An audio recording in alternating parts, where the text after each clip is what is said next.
ಕರ್ತನಾದ ಯೇಸು ಕ್ರಿಸ್ತರ ನಾಮದಲ್ಲಿ ನಿಮ್ಮೆಲ್ಲರಿಗೆ ನನ್ನ ಹೃದಯಪೂರ್ವಕದಿಂದ ವಂದನೆಗಳನ್ನು ತಿಳಿಸ್ತಾ ಇದ್ದೀನಿ. ಪ್ರಿಯರ ದೇವ್ರ ಮಕ್ಕಳಿರ, ಇವತ್ತು ಕೂಡ ಒಂದು ಪ್ರಾಮುಖ್ಯವಾದಂಥ ಅಂಶವನ್ನು ನಿಮ್ಮೊಟ್ಟಿಗೆ ಮಾತಾಡ್ತಾ ಇದ್ದೀನಿ. ನಾವು ದಾಸನ ಭಾವವನ್ನು ಹೊಂದಿದ್ದೀವ, ಮಗನ ಭಾವವನ್ನು ಹೊಂದಿದ್ದೀವ ಎಂಬ ಅಂಶವನ್ನು ನಿಮ್ಮೊಟ್ಟಿಗೆ ಹಂಚ್ಕೊಳ್ತಾ ಇದ್ದೀನಿ.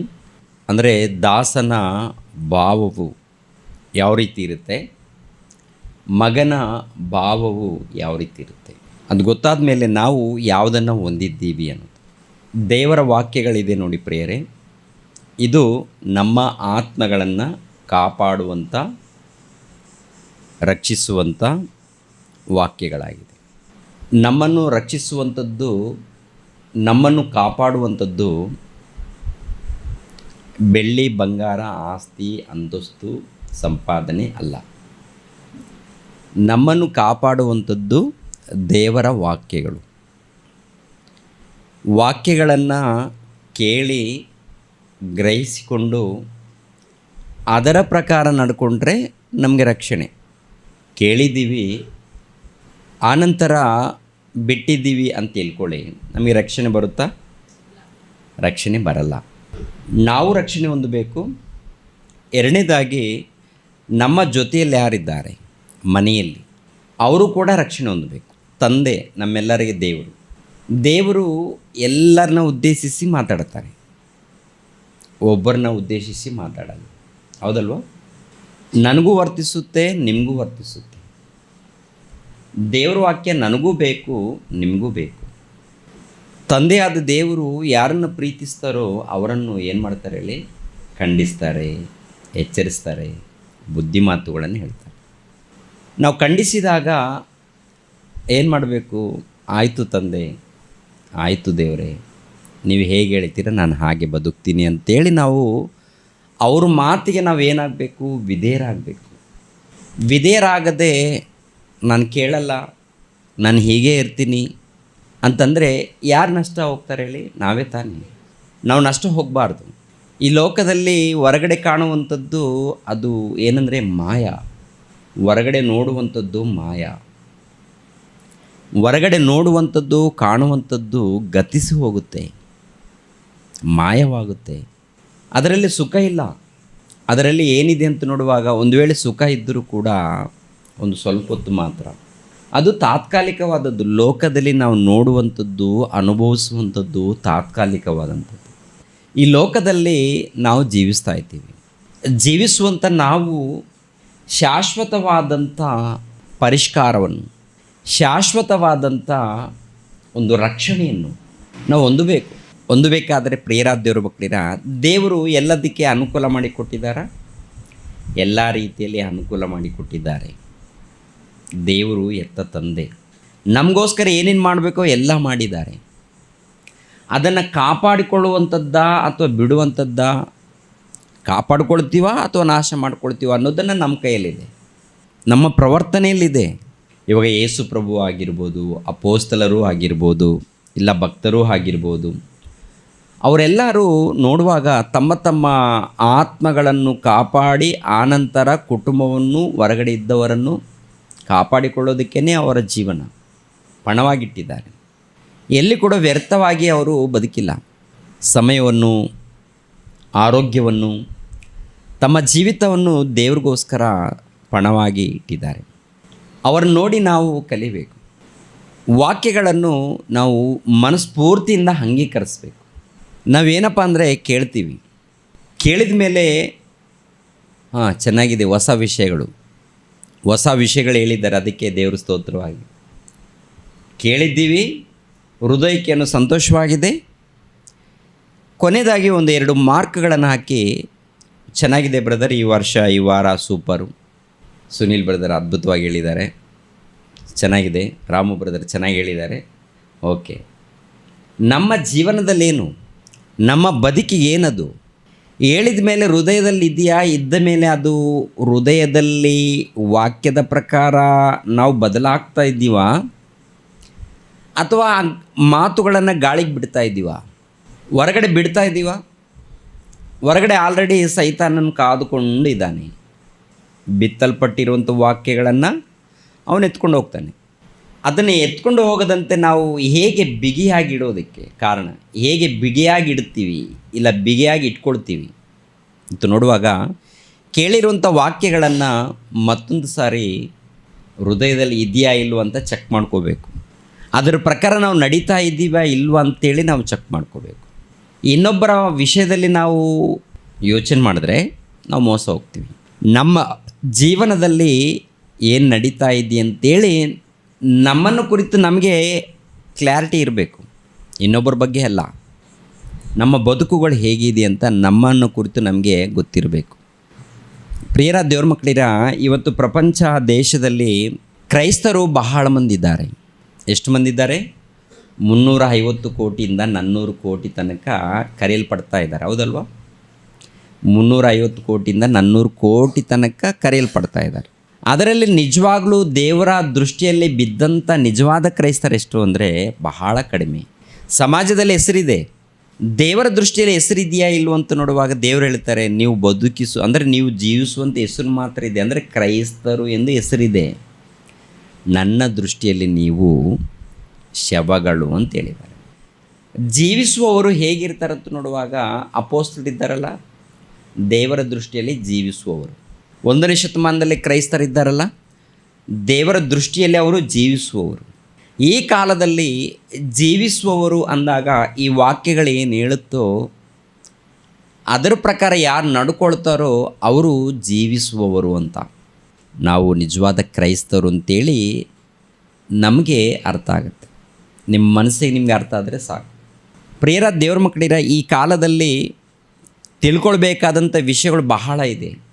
ಪ್ರಾರ್ಥನೆ ವಿಷಯ ಆಗಿರ್ಬೋದು, ತಂದೆ ಮಗ ಪವಿತ್ರಾತ್ಮನ ವಿಷಯದಲ್ಲಿ ಆಗಿರ್ಬೋದು, ದೇವದೂತರ ವಿಷಯದಲ್ಲಿ, ಸೈತಾನನ ವಿಷಯದಲ್ಲಿ, ಅನ್ಯ ಭಾಷೆಗಳ ವಿಷಯದಲ್ಲಿ ಹಾಗೂ ಸ್ವಸ್ಥತೆಗಳ ವಿಷಯದಲ್ಲಿ ಬಹಳ ಇವೆಲ್ಲ ಕೂಡ ಅನೇಕ ಸಂಗತಿಗಳು ಮಾತನಾಡಿ ತಿಳಿಸಿದಾಗ ಅರ್ಥ ಮಾಡಿಕೊಂಡಾಗ ಅಯ್ಯೋ ನಾವು ಮೋಸ ಹೋಗಿದ್ದೀವಲ್ವ ಅಂತ ಹೇಳಿ ಜನ ಜಾಸ್ತಿ ಬರಬೇಕಾ ಕಮ್ಮಿ ಬರಬೇಕಾ ಅಂತ ನೋಡುವಾಗ ಜಾಸ್ತಿ ಬೆಳಿಬೇಕು, ಹೌದಲ್ವ? ಜಾಸ್ತಿ ಅಭಿವೃದ್ಧಿ ಆಗಬೇಕು. ಅಭಿವೃದ್ಧಿ ಆಗ್ತಾಯಿಲ್ಲ ಅಂತಂದರೆ ಏನು ನಡೀತಾ ಇದೆ ಏನಪ್ಪ ಅಂತಂದಾಗ ಪ್ರಿಯರ ದೇವ್ರ ಮಕ್ಕಳಿರ, ವಾಕ್ಯದ ಮೇಲೆ ಅಷ್ಟೊಂದು ದೊಡ್ಡದಾಗಿ ಇಂಟ್ರೆಸ್ಟ್ ಇಲ್ಲ. ಏನಿದ್ರೂ ಭೌತಿಕವಾದಂಥ ಆಲೋಚನೆಗಳು. ಹಾಗಿದ್ದರೆ ನಾವು ಗುರಿ ಮುಟ್ಟಬೇಕಲ್ಲ, ಅಲ್ಲಿಗೆ ತಲುಪಲ್ಲ. ರೋಮಾಪುರದವರಿಗೆ ಬರೆದ ಪತ್ರಿಕೆ 8ನೇ ಅಧ್ಯಾಯ 14ನೇ ವಚನ ನೋಡಿ, 14, 15ನೇ ವಚನ. ಎಲ್ಲರೂ ಕೂಡ ವಾಕ್ಯವನ್ನು ಗಮನಿಸ್ರಿ. ಯಾರ್ಯಾರು ದೇವರ ಆತ್ಮನಿಂದ ನಡೆಸಿಕೊಳ್ಳುತ್ತಾರೋ ಅವರು ದೇವರ ಮಕ್ಕಳು. ದೇವರ ಆತ್ಮನಿಂದ ನಡೆಸುವಂಥದ್ದು ಅಂದರೆ ನಡೆಯುವಂಥದ್ದು. ನಾವು ದೇವರ ಆತ್ಮನ ಮೂಲಕ ನಡೆದಾಗ ನಾವೇನು ಯಾರಿಗೆ ಮಕ್ಕಳಾಗ್ತೀವಿ ಹೇಳಿ? ದೇವರಿಗೆ ಮಕ್ಕಳಾಗ್ತೀವಿ. ಇವಾಗ ದೇವರ ಆತ್ಮನ ಮೂಲಕ ನಡೆಯುವವರು ಯಾರು ಅಂತ ನೋಡುವಾಗ ಲೋಕದಲ್ಲಿ, ಈ ಸಮಾಜದಲ್ಲಿ ಕ್ರೈಸ್ತರ ಪರಿಸ್ಥಿತಿ ನೋಡುವಾಗ ಇವಾಗ ದೇವರ ಆತ್ಮನ ಇಲ್ಲಿ ಇಳಿದ ಅಂತಾರೆ. ಪವಿತ್ರಾತ್ಮೆಯು ಇಳಿತಾ ಇದ್ದಾನಂತ ಹೇಳ್ತಾರೆ. ಪವಿತ್ರಾತ್ಮನ ಬಗ್ಗೆ ಏನೂ ಗೊತ್ತಿಲ್ಲ ಅವರಿಗೆ. ಪವಿತ್ರಾತ್ಮನ ಕ್ರಿಯೆಗಳೇನೂ ಗೊತ್ತಿಲ್ಲ. ಅವ್ರು ಯಾವ ರೀತಿ ಇರ್ತಾರೋ ಗೊತ್ತಿಲ್ಲ, ಅವ್ರು ಯಾರೂ ಗೊತ್ತಿಲ್ಲ. ಇವಾಗ ಪವಿತ್ರಾತ್ಮನ ಇಳಿತಾ ಇದ್ದಾನೆ ಬಂದ ಬೆಂಕಿಯ ಆತ್ಮ ಅಂತಾರೆ. ಅವ್ರು ಏನಾದರೂ ಅರ್ಥ ಮಾಡಿಕೊಂಡಿದ್ದಾರಂತ ನೋಡುವಾಗ ಅರ್ಥ ಮಾಡಿಕೊಳ್ಳದೆ ಪ್ರಸಂಗ ನಡೀತಾ ಇರುತ್ತೆ. ಗಟ್ಟಿಯಾಗಿ ಸೌಂಡ್ ಇರ್ಬೋದು, ಇಲ್ಲಾಂದರೆ ಅಲ್ಲಿ ಹಾಡುಗಳು, ಇಲ್ಲಾಂದರೆ ದೊಡ್ಡದಾಗಿ ಒಂದು ಹಾಲ್ ಇರ್ಬೋದು, ಜನ ಜಾಸ್ತಿ ಇರ್ಬೋದು. ಅದು ನಿಜನಾ ಅಂತ ನೋಡುವಾಗ ಸುಳ್ಳು ಪ್ರಿಯರೇ. ಪವಿತ್ರ ಆತ್ಮರು 1ನೇ ಶತಮಾನದಲ್ಲಿ ಅಪೊಸ್ತಲರ ಮಧ್ಯದಲ್ಲಿ ಇಳಿದಿದ್ದಾರೆ. ಅವ್ರಿಗೆ ಏನೇನು ಮಾಡಬೇಕು ತೋರಿಸಿದ್ದಾರೆ. ಇವಾಗ ಪವಿತ್ರ ಆತ್ಮರು ಇದ್ದಾರಾ ಇಲ್ವ ಅಂತ ನೋಡುವಾಗ ಇದ್ದಾರೆ. ಆದರೆ ಯಾವ ರೀತಿ ಇದ್ದಾರೆ, ಹೇಗೆ ಪವಿತ್ರಾತ್ಮನ ಕೆಲಸ ಏನು? ಆತ್ಮನಾಗಿ ಪವಿತ್ರಾತ್ಮನು ಅವ್ರು ನಮ್ಮ ಹೃದಯದಲ್ಲಿ ಬರ್ತಾರೆ. ಯಾವಾಗ ಬರ್ತಾರೆ ಪವಿತ್ರಾತ್ಮರು ಅಂತ ನೋಡುವಾಗ, ಯಾವಾಗ ದೀಕ್ಷಾಸ್ಥಾನ ಪಡ್ಕೊಳ್ತೀರೋ ಆವಾಗ ಪವಿತ್ರಾತ್ಮನು ಹೃದಯದಲ್ಲಿ ಬರುವಂಥದ್ದು. ಪವಿತ್ರಾತ್ಮನ ಬಂದ ಮೇಲೆ ಈ ಪವಿತ್ರಾತ್ಮನ ಪ್ರಕಾರ ಯಾರ್ಯಾರು ನಡೆಸ್ತೀರೋ, ಯಾರ್ಯಾರು ನಡ್ಕೊಳ್ತೀರೋ ಅವರು ಏನಾಗ್ತಾರಂತೆ? ದೇವರಿಗೆ ಮಕ್ಕಳಾಗ್ತಾರಂತೆ. ಪ್ರಿಯರಾದ ದೇವರ ಮಕ್ಕಳಿರ. ಮತ್ತು ಅದಕ್ಕಿಂತ ಮುಂಚಿತವಾಗಿ ಲೋಕದಲ್ಲಿದ್ದವರು ದೇವರಿಗೆ ಮಕ್ಕಳಲ್ವ? ದೇವರಿಗೆ ಮಕ್ಕಳಾಗಿದ್ದರೂ ಲೋಕದ ರೀತಿಯಲ್ಲಿ ಏನಾಗಿದ್ದಾರೆ? ದೇವರ ದೃಷ್ಟಿಯಲ್ಲಿ ದೂರವಾಗಿದ್ದಾರೆ. ಯಾರಿಗೆ ಮಕ್ಕಳಾಗಿದ್ದಾರೆ? ಸೈತಾನನಿಗೆ ಮಕ್ಕಳಾಗಿದ್ದಾರೆ. ಸೈತಾನನಿಗೆ ಮಕ್ಕಳಾಗಿರುವಂಥ ಇವರು, ಅಂದರೆ ದೇವರಿಂದ ದೂರವಾಗಿರುವಂಥ ಇವರು, ಮತ್ತೆ ದೇವರಿಗೆ ಮಕ್ಕಳಾಗುವಂಥ ಈ ಭಾಗ್ಯವು ಯೇಸು ಕ್ರಿಸ್ತನ ಮೂಲಕ ತಲುಪುತ್ತೆ.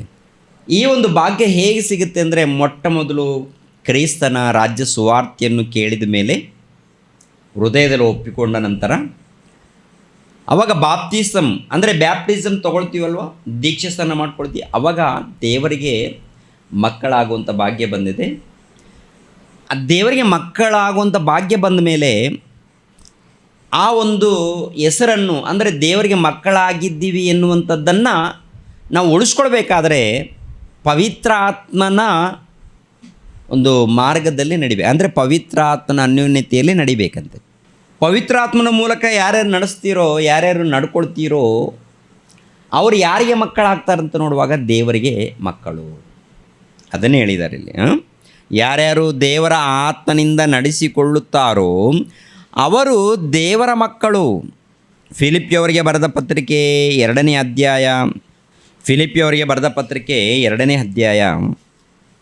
13ನೇ ವಚನದಿಂದ, ಯಾಕೆಂದರೆ ದೇವರೇ ತನ್ನ ಶುಚಿತ್ವವನ್ನು ನೆರವೇರಿಸಬೇಕೆಂದು ನಿಮ್ಮಲ್ಲಿ ಉದ್ದೇಶವನ್ನು ಪ್ರಯತ್ನವನ್ನು ಉಂಟು ಮಾಡೋನಾಗಿದ್ದಾನೆ.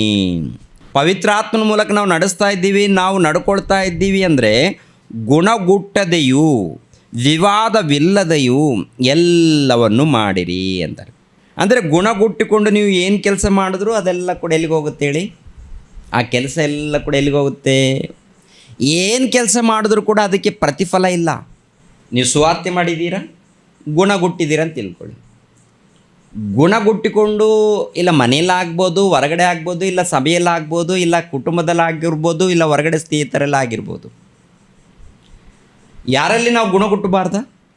ಇಲ್ಲ, ಯಾರಲ್ಲಿ ಮಾಡಿಕೊಂಡು. ಹೊರಗಡೆ ಇದ್ದಂಥ ಅವನು ಕೂಡ ಒಬ್ಬ ಮನುಷ್ಯನು, ದೇವರ ಮಗನು, ಗೊತ್ತಿಲ್ಲ. ಅವನ ಹತ್ರ ದೇವರ ಪ್ರೀತಿ ತೋರಿಸ್ಬೇಕು. ಹೊರಗಡೆ ಇದ್ದವ್ರ ಬಳಿಯಲ್ಲಿ ದೇವರ ಪ್ರೀತಿ ತೋರಿಸ್ಬೇಕು. ಮನೆಯಲ್ಲಿ ಇದ್ದವ್ರ ಬಳಿಯಲ್ಲಿ ಕೂಡ ದೇವರ ಪ್ರೀತಿ ತೋರಿಸ್ಬೇಕು. ಮನೆಯಲ್ಲಿ ಹೆಂಡತಿ ದೇವರನ್ನ ನಂಬಿಕೊಂಡಿದ್ದಾರಾ? ಗಂಡನ್ನು ನಂಬಿಕೊಂಡಿಲ್ವಾ? ಹಾಗಾದರೆ ನಿಮ್ಮ ಪ್ರೀತಿಯಿಂದ ಅವರಿಗೆ ಅರ್ಥ ಆಗುವಂಥ ರೀತಿಯಲ್ಲಿ, ಯಾರಿಗೆ ಅರ್ಥ ಆಗುವಂಥ ರೀತಿಯಲ್ಲಿ? ಗಂಡನಿಗೆ, ಮಕ್ಕಳಿಗೆ ಅರ್ಥ ಆಗಬೇಕು. ಯಾರು ಅರ್ಥ ಆಗಬೇಕು? ಕ್ರಿಸ್ತನೂ ಅರ್ಥ ಆಗಬೇಕು, ಪವಿತ್ರಾತ್ಮನೂ ಅರ್ಥ ಆಗಬೇಕು, ದೇವರು ಅರ್ಥ ಆಗಬೇಕು. ಕೇಳಿಲ್ಲ, ಅವರು ದೇವರ ಮಾತನ್ನು ಕೇಳಿಲ್ಲ ಅಂದರೆ ಕ್ರಿಯೆಗಳ ಮೂಲಕ, ನಡವಳಿಕೆಯ ಮೂಲಕ, ಮಾತಿನ ಮೂಲಕ ಅರ್ಥ ಆಗಬೇಕು. ಅರ್ಥ ಆಗಬೇಕಾದ್ರೆ ಗುಣಗುಟ್ಟುತ್ತಾ ಇದ್ದರೆ ಅರ್ಥ ಆಗುತ್ತಾ? ದೇವರು ಅರ್ಥ ಆಗ್ತಾರ? ಗುಣಗುಟ್ಟುತ್ತಾ ಇದ್ದರೆ, ಇಲ್ಲಾಂದರೆ ಯಾವುದೋ ಒಂದು ರೀತಿಯಲ್ಲಿ ಇದ್ದರೆ, ಪ್ರಿಯರಾದ ದೇವ್ರ ಮಕ್ಕಳಿರೋ ದೇವರು ಅರ್ಥ ಆಗ್ತಾರಂತ ನೋಡುವಾಗ ಅರ್ಥ ಆಗಲ್ಲ. ವಿವಾದವಿಲ್ಲದೆಯೂ ಎಲ್ಲವನ್ನು ಮಾಡಿರಿ. ವಿವಾದ ಇರಕೂಡದು, ವಿವಾದ. ಇವು ನೋಡಿ, ಮನೆಯಲ್ಲಿ ವಿವಾದಗಳಿರ್ತಾ ಇರುತ್ತೆ. ಗಂಡನು ನಂಬಿದರೆ ಹೆಂಡತಿ ನಂಬಿರಲ್ಲ, ಹೆಂಡತಿ ನಂಬಿದರೆ ಗಂಡನು ನಂಬಿರಲ್ಲ, ಗಂಡ ಹೆಂಡತಿ ನಂಬಿದರೆ ಮಕ್ಕಳು ನಂಬಿರಲ್ಲ. ಎಲ್ಲ ಕುಟುಂಬದಲ್ಲಿ ಇದೆಯಾ? ಎಲ್ಲ ಕುಟುಂಬದಲ್ಲಿ ಇದೆಯಾ ಅಂತೀರ, ಇಲ್ವಂತೀರಾ? ಇದೇ ಪ್ರೇಯರ್ ಇದ್ದಾಗ ದೇವರು ಹೇಳಿರುವಂಥ ಮಾತನ್ನು ನಾವು ಪಾಲಿಸ್ಬೇಕಾ ಬೇಡವಾ? ದೇವರು ಹೇಳಿರುವಂಥ ಮಾತನ್ನು ಪಾಲಿಸ್ಬೇಕಾ? ಈ ದೇಹ ಇದೆಯಲ್ಲ, ಈ ದೇಹ, ಈ ಶರೀರ ದೇವರ ನಿಯಮಕ್ಕೆ ಇದು ಒಳಪಡಲ್ಲ, ದೇವರ ವಾಕ್ಯಕ್ಕೆ ಇದು ಒಳಪಡಲ್ಲ. ಮನಸ್ಸೇನೋ, ಆತ್ಮೇನೋ ಸಿದ್ಧವಾಗಿದೆ, ಒಟ್ಟಿನಲ್ಲಿ ದೇವರ ಬಳಿಯಲ್ಲಿ ಹೋಗಬೇಕು, ವಾಕ್ಯವನ್ನು ಕೇಳಬೇಕು ಅಂತೇಳಿ ಆತ್ಮವೇನಾಗಿರುತ್ತೆ ಪ್ರೇರೆ?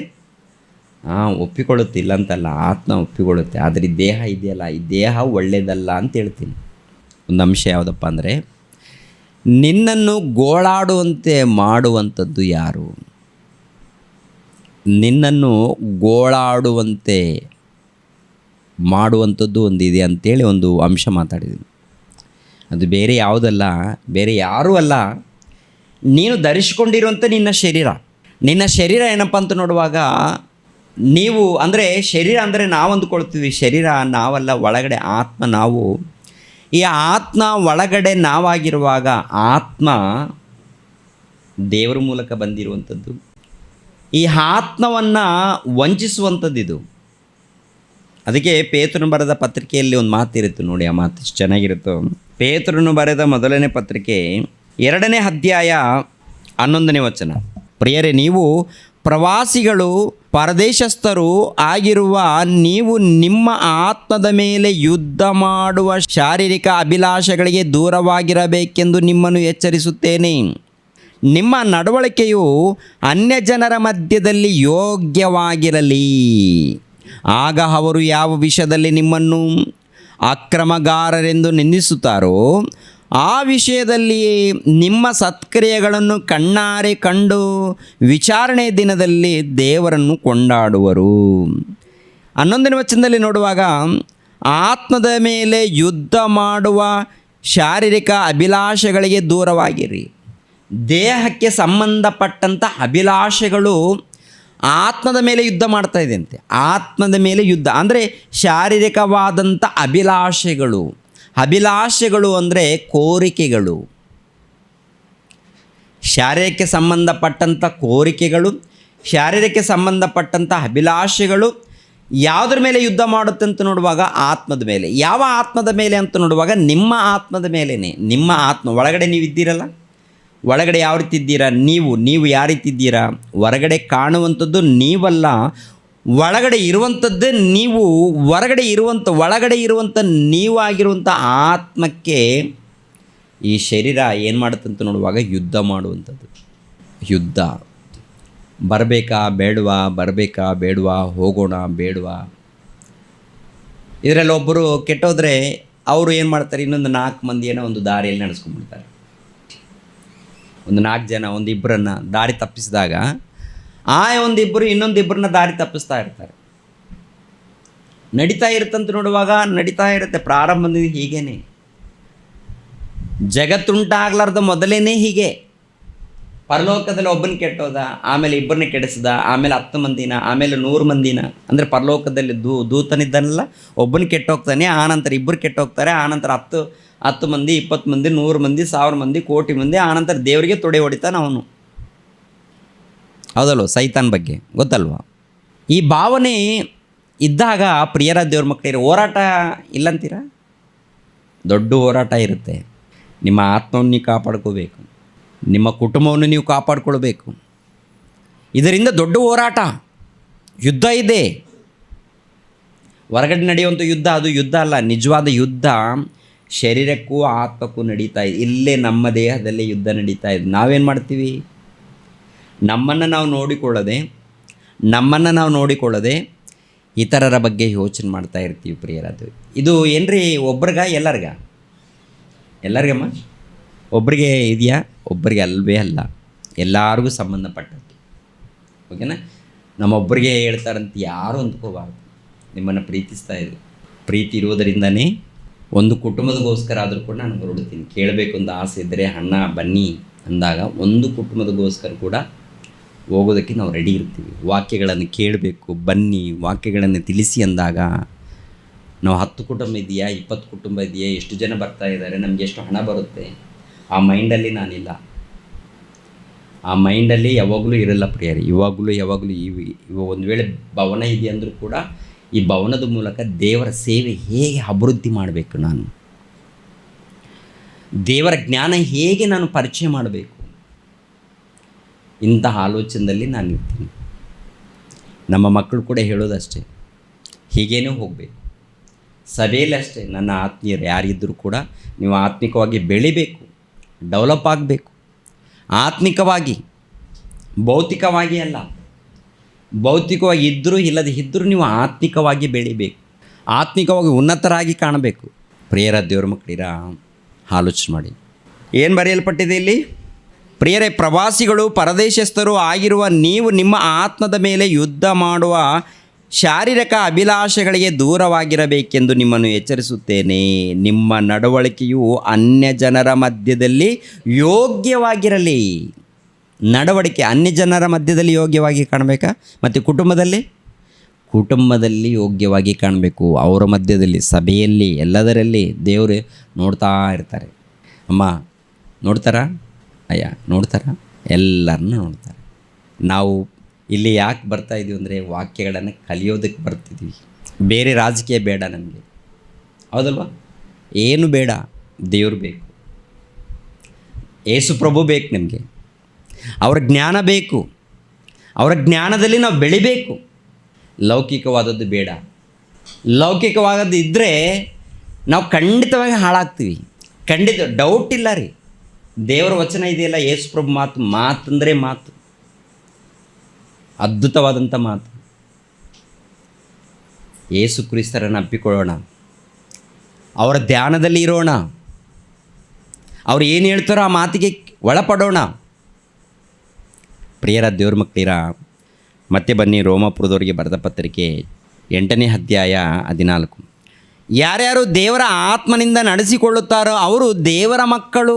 ಆತ್ಮನಿಂದ ನಡೆಸ್ಕೊಳ್ಬೇಕು. ಆತ್ಮನನ್ನು ಬಿಟ್ಟು, ದೇವರ ಆತ್ಮನನ್ನು ಬಿಟ್ಟು ಶಾರೀರಿಕವಾದಂಥ ಆಲೋಚನೆಯಿಂದ ನಡೆಸ್ಕೊಂಡ್ರೆ ಅವರು ದೇವರಿಗೆ ಮಕ್ಕಳಲ್ಲ. ಯಾರಿಗೆ ಮಕ್ಕಳಲ್ಲ? ದೇವರಿಗೆ ಮಕ್ಕಳಲ್ಲ. ಕೆಳಗಡೆ ಮಾತು ನೋಡಿ, 15. ನೀವು ತಿರುಗಿ ಭಯದಲ್ಲಿ ಬೀಳುವ ಹಾಗೆ ದಾಸನ ಭಾವವನ್ನು ಹೊಂದಿದವರಲ್ಲ, ಮಗನ ಭಾವವನ್ನು ಹೊಂದಿದವರಾಗಿದ್ದೀರಿ. ಮಗನ ಭಾವವನ್ನು ಹೊಂದಿದವರಾಗಿದ್ದೀರಿ. ಈ ಭಾವದಿಂದ ನಾವು ದೇವರನ್ನು ಅಪ್ಪ, ತಂದೆಯೇ ಎಂದು ಕೂಗುತ್ತೇವೆ. ಅಪ್ಪ, ತಂದೆ ಅಂದರೆ ಮಗನ ಭಾವ ಅಂದರೆ ಏನು? ದಾಸನ ಭಾವ ಅಂದರೆ ಏನು? ಮಗನ ಭಾವ, ಮಗನ ಭಾವವನ್ನು ಇಲ್ಲ ದಾಸನ ಭಾವವನ್ನಂದರೆ ಅರ್ಥ ಏನು ಪ್ರೇರೆ? ಇವಾಗ ದಾಸನ ಭಾವ ಅಂದರೆ ನೋಡಿ, ದಾಸನು ಅಂದರೆ ಒಬ್ಬ ಸೇವಕನು, ದಾಸನು ಅಂದರೆ ಒಬ್ಬ ಗುಲಾಮನು, ದಾಸನು ಅಂದರೆ ಒಬ್ಬ ಯಜಮಾನನಿಗೆ ಒಳಪಟ್ಟಂಥ ವ್ಯಕ್ತಿ. ದಾಸನು ಅಂದರೆ ಸೇವಕನು, ಗುಲಾಮನು, ಒಬ್ಬ ಯಜಮಾನನಿಗೆ ಒಳಪಟ್ಟಂಥ ವ್ಯಕ್ತಿ. ಒಬ್ಬ ಯಜಮಾನನಿದ್ದಾನೆ. ದಾಸನು ಅಂದರೆ ಒಬ್ಬ ಯಜಮಾನನಿದ್ದಾನೆ. ದಾಸನು ಅಂದರೆ ಆ ದಾಸನಿಗೆ ಒಬ್ಬ ಯಜಮಾನನಿದ್ದಾನಂತ ಅರ್ಥ. ಸೇವಕನು, ಗುಲಾಮನು. ಇವು ನೋಡಿ, ಯೋಸೇಪನು ಇದ್ದಾನೆ ಪ್ರಿಯ. ಯೋಸೇಪನು ಯಾರ ಮಗನು? ಯೋಸೇಪನು ಹಳೆಯ ಒಡಂಬಡಿಕೆಯಲ್ಲಿ ಯೋಸೇಪನು ಯಾರ ಮಗನು? ತಂದೆ ಯಾಕೋಬ. ಯಾಕೋಬನ ಮನೆಯಲ್ಲಿ ಮಗನಿದ್ದಾನೆ. ಯಾಕೋಬನ ಮನೆಯಲ್ಲಿ ಕೆಲವರು ಮಕ್ಕಳಿದ್ದಾರೆ. ಆತನ ಮನೆಯಲ್ಲಿ ಇದ್ದಾಗ ಮಗನು ಯಾವ ರೀತಿ ಇರ್ತಾನೆ? ಮಗನು ಅಂದರೆ ದಾಸನಾಗಿರ್ತಾನ, ಸೇವಕನಾಗಿರ್ತಾನ, ತಂದೆ ತಾಯಿಗಳಿಗೆ ಸೇವಕನ ಅಥವಾ ವಾರಸುದಾರನು. ತಂದೆ ತಾಯಿಗಳಿಗೆ ಮಕ್ಕಳಿದ್ದಾರಂದರೆ ಆ ಮಕ್ಕಳು ತಂದೆ ತಾಯಿಗಳಿಗೆ ವಾರಸದಾರರು, ತಂದೆಗೆ ಬಾಧ್ಯಸ್ಥರು. ಅಲ್ಲಿ ಮನೆಯಲ್ಲಿ ಸ್ವಾತಂತ್ರ್ಯ ಇರುತ್ತೆ, ಹೌದಲ್ವ? ತಂದೆ ಮನೇಲಿ ಏನಿರುತ್ತೆ ಹೇಳಿ? ಸ್ವಾತಂತ್ರ್ಯ ಎನ್ನುವಂಥದ್ದು ಇರುತ್ತೆ. ಭಯ ಇರಲ್ಲ, ಹಕ್ಕುದಾರ ಇರುತ್ತೆ. ತಂದೆಯ ಮನೆಯಲ್ಲಿ ಬಾಧ್ಯಸ್ಥನು. ಏನೇನಿರುತ್ತೆ ಪ್ರಿಯರೇ? ಮೊದಲನೇದಾಗಿ ಭಯ ಇರಲ್ಲ, ಎರಡನೇದಾಗಿ ಸ್ವತಂತ್ರ ಇರುತ್ತೆ, ಮೂರನೇದಾಗಿ ಆ ಮನೆಯಲ್ಲಿ ಬಾಧ್ಯಸ್ಥನು, ಹಕ್ಕುದಾರನು. ತಂದೆ ಏನಿದೆಯೋ ಅದರಲ್ಲಿ ಹಕ್ಕುದಾರ. ಇವಾಗ ಯೋಸೇಪನನ್ನು ಅಣ್ಣಂದಿರು ಮಾರ್ತಾರೆ. ಮಾರಿದಾಗ ಅವ್ರೇನು ಮಾಡ್ತಾರಂತ ನೋಡುವಾಗ ಐಗುಪ್ತ ದೇಶಕ್ಕೆ ಹೋಗಿ, ಅಂದರೆ ಯೋಸೇಪನನ್ನು ಕೊಂಡುಕೊಂಡವರು ಅವ್ರೇನು ಮಾಡ್ತಾರಂದರೆ ಅಣ್ಣಂದಿರ ಮೂಲಕ ಕೊಂಡುಕೊಳ್ತಾರೆ. ಇವರೇನು ಮಾಡ್ತಾರಂತ ನೋಡುವಾಗ ಐಗುಪ್ತ ದೇಶದಲ್ಲಿದ್ದವರಿಗೆ ಮಾರ್ತಾರೆ. ಅಲ್ಲಿ 40 ಫರನಿಗೆ